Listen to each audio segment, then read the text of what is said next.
Mungkin Ustadz Adi Hidayat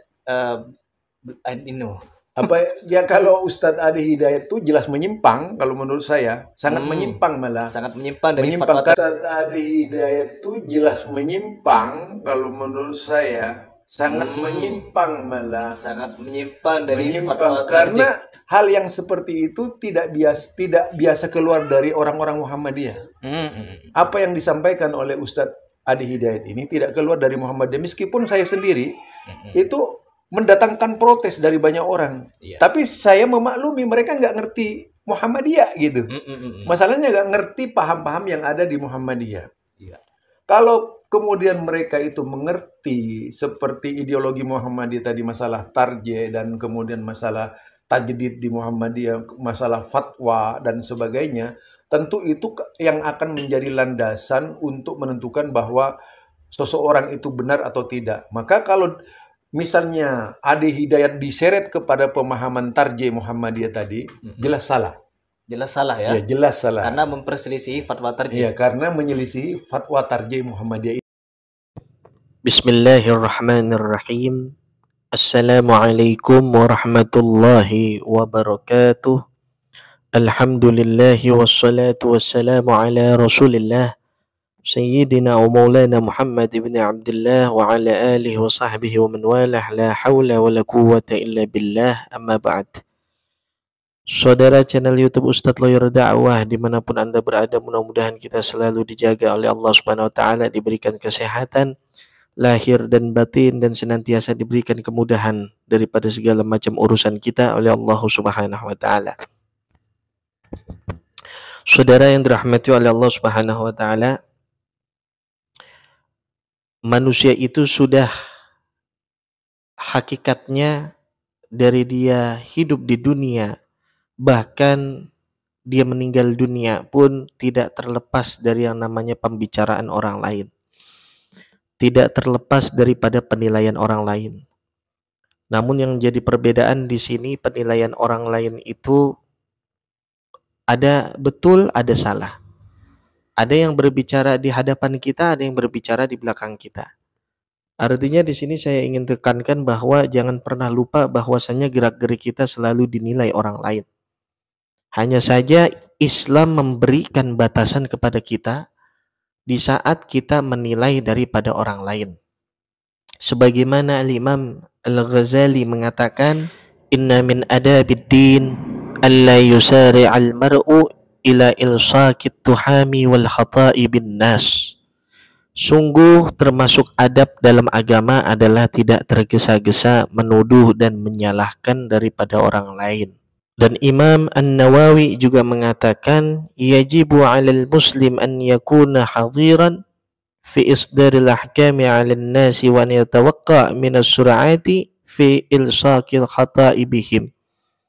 Yang mana wajib atas seorang muslim itu berhati-hati di dalam dia mengeluarkan hukum terhadap orang lain, dan hendaknya ia waspada dari sikap tergesa-gesa dalam menyalahkan mereka.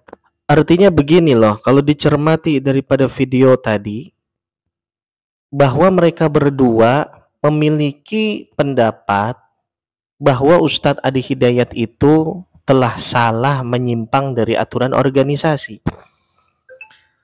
Bicara daripada aturan organisasi, sebetulnya dikala memberikan suatu status ataupun sanksi terhadap anggotanya, maka itu hak penuh dilimpahkan kepada pimpinan. Artinya baik anggota itu tidak dapat memberikan status kepada orang yang bersangkutan. Kalau dikatakan menyimpang, itu kan sudah terkena status bahwa orang tersebut tidak sesuai dengan aturan main organisasi. Nah, ini yang disayangkan. Kalau kita bicara aturan organisasi, sudah harus ada surat edarannya yang memang dikeluarkan secara sah, ditandatangani oleh ketua maupun sekretaris. Tapi kalau hanya pendapat liar, saya kira ini malah orang-orang yang berpendapat ini yang salah dan keluar daripada aturan organisasi. Gitu. Jadi kalau kita berbicara organisasi dan struktur, itu sudah pasti ada yang namanya satu, surat teguran. Nah, surat teguran itu kan ada yang sifatnya teguran biasa ataupun teguran luar biasa. Nah, setelah surat teguran tidak bisa diindahkan, maka di situ ada surat pemanggilan. Biasanya seperti itu anggaran dasar organisasi, ya, aturan main organisasi. Tapi kalau sudah ditegur, dipanggil itu tidak bisa juga, biasanya berakhir dengan pemecatan. Nah, pemberhentian itu ada pemberhentian terhormat, ada juga tidak terhormat. Tapi kalau hanya pendapat, apalagi kita belum tahu yang bersangkutan betul-betul pengurus Muhammadiyah yang aktif ataupun sudah tidak aktif. Ketika dia berpendapat di suatu podcast ataupun di media sosial, artinya itu kita nilai hanyalah pendapat liar. Karena yang dikatakan organisasi akan terlihat nantinya, karena ini bukan organisasi terselubung. Ya, organisasi Muhammadiyah itu bukan hanya Anda satu atau dua orang. Jadi jumlah pengikutnya Muhammadiyah juga banyak. Ya, cabangnya banyak dari pusat sampai ranting. Dan berbicara tentang kepengurusan, itu masing-masing lembaga juga berbeda, masing-masing divisi juga berbeda. Jadi saran saya, bila mana Anda itu tidak sepakat dengan apa yang dilakukan Ustadz Adi Hidayat, coba beranikan diri. Anda kalau memang sebagai warga Muhammadiyah ataupun sebagai pengurus Muhammadiyah, coba beranikan diri, buatlah laporan ya kepada pengurus yang memang berkompeten atau berwenang dalam mengurus hal tersebut, ya, sehingga itu lebih elegan daripada Anda berpendapat yang memang tidak ada buktinya. Kalaupun dikatakan ada buktinya, video yang beredar daripada Ustadz Adi Hidayat dan lain sebagainya, itu kan harus dicermati terlebih dahulu. Lagi-lagi video tersebut harus dibahas di sidang pleno organisasi Muhammadiyah tersendiri. Jadi begitu. Jadi kalau kita perhatikan di dalam hadis qudsi pun dikatakan kullukum dhallun illa man hadaitu. Setiap dari kalian, kata Allah Subhanahu wa taala, itu dhallun, sesat, kecuali siapa yang aku berikan hidayah kepadanya. Nah, itu satu. Kemudian poin yang kedua, saya ingin sampaikan bahwasannya Muhammadiyah dengan Salafi Wahabi itu berbeda.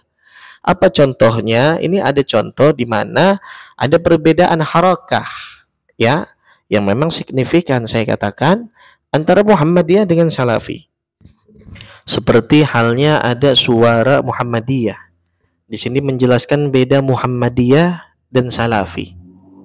Muhammadiyah dalam hal memahami Al-Quran dan As-Sunnah, ya, memahami dengan metode ataupun pendekatan bayani, burhani, dan irfani. Tapi beda dengan Salafi Wahabi, memahami Al-Quran dan As-Sunnah secara literal. Literal artinya adalah Wahabi itu di dalam mengkaji Al-Quran dan As-Sunnah tidak membutuhkan interpretasi ataupun qiyas.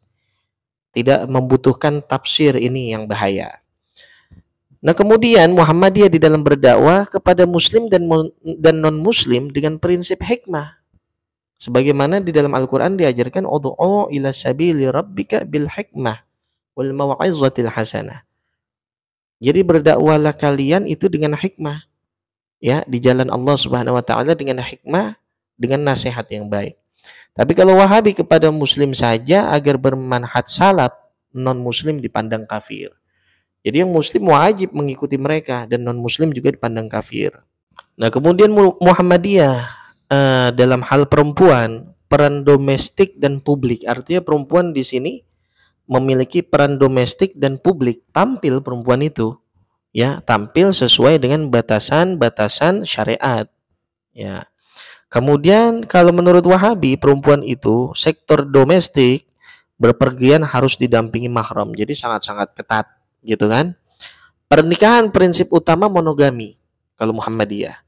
Tapi kalau Wahabi mendukung poligami. Artinya juga di sini ya tidak boleh, walaupun didukung dengan dalil, tapi kita harus memperhatikan syarat-syarat administrasi secara negara. Artinya poligami sah-sah saja ketika memenuhi unsur ataupun syarat-syarat tertentu. Misalkan si perempuan memiliki penyakit menular atau tidak punya keturunan, tidak bisa memberikan anak, dan lain sebagainya, yang sehingga nantinya akan ajukan ke pengadilan agama dan juga persetujuan daripada istri yang sah. Nah, bila mana dia menikah tanpa ada izin daripada istri pertama atau tidak mendapatkan legalitas dari pengadilan agama, ya, maka si istri pertama sangat didukung oleh negara untuk melaporkan suami tersebut dengan pasal perzinahan, pasal 284 gitu. Nah, kemudian Muhammadiyah di dalam cara berpakaian, ya, yang penting adalah menutup aurat. Boleh memakai pakaian tradisional lokal Arab ataupun Barat. Tapi kalau Salafi Wahabi membiasakan 4 identitas jalabiyah, tidak isbal, terus lehya dan niqab bagi perempuan. Nah, kemudian Muhammadiyah, aktivitas bermusik, bernyanyi, bermain drama bisa menjadi media dakwah. Artinya tidak jumut untuk orang Muhammadiyah ini. Tapi kalau Wahabi, pokoknya semuanya bid'ah, haram, ya kan? Ini bukan saya yang ngomong ya, tapi ada di Suara Muhammadiyah ini. Kemudian di dalam penentuan Ramadan, Idul Fitri dan Idul Adha, Muhammadiyah menggunakan metode ilmu hisab. Tapi kalau Wahabi menggunakan metode ru'yat dan Idul Adha mengikuti ketentuan wukuf di Arafah. Zakat fitrah, Wahabi membolehkan dengan uang dalam keadaan tertentu. Dan kemudian peruntukan zakat, kalau Muhammadiyah bisa diberikan untuk kesejahteraan umum. Nah, kalau Wahabi harus kepada 8 asnaf. Muhammadiyah ya, peringatan Maulid Nabi boleh dilakukan jika membawa maslahat karena termasuk muamalah. Tapi kalau Wahabi mutlak haram. Majalah SM nomor 22/2019. Jadi jelas di sini bahwa Muhammadiyah bukan Wahabi, Wahabi pun juga bukan Muhammadiyah. Artinya apa? Menurut versi Wahabi, Ustadz Adi Hidayat ya tidak sama dengan harokat mereka. Ya betul. Betul, karena Ustadz Adi Hidayat adalah orang Muhammadiyah. Yang mana sifatnya Muhammadiyah ini memang dia organisasi, ya, organisasi keagamaan, bukannya madhab, tapi organisasi keagamaan ini seperti Muhammadiyah punya akidah yang telah diatur dan dituangkan di dalam anggaran dasar, sehingga nantinya Wahabi juga bisa melihat dan bisa mengakses di internet bagaimana akidah madhab Muhammadiyah. Nah, jadi di sini sudah sangat jelas, ya, sudah sangat jelas bahwa ketika kita mengatakan ada orang yang boleh dikatakan menyimpang dari aturan main organisasi, maka semuanya itu punya prosedur, ya. Ketika kita sebagai sesama anggota ya punya hak, ya, untuk menyampaikan, melaporkan kasus tersebut kepada yang memang memiliki jabatan yang berwenang untuk memeriksa orang yang kita laporkan. Jadi itu saja dari saya, mudah-mudahan bermanfaat. Hadza minni wallahul muwaffiq ila aqwamit thoriq. Wassalamualaikum warahmatullahi wabarakatuh.